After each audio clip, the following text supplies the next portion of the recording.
Oh, good morning guys. Ayan, napakain na natin sila. Darak po sa mais. May halong molasses tsaka asin.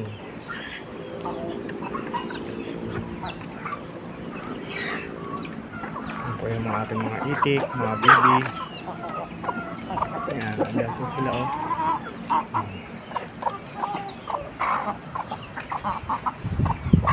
Ayan, ating mga inahin. Ibang inahin natin. Nandun nagsisipami siya. Saka yun, inom na. Ito iba.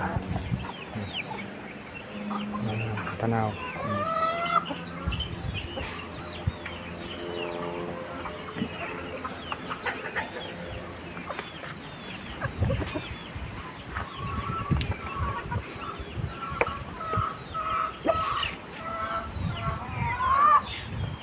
Ito ay natin pakain.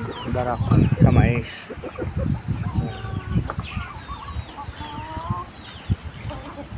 Inaluan lang po natin uli yan ng asin, molasses. Ayan po, tsaka tubig. Ito pagkain nila.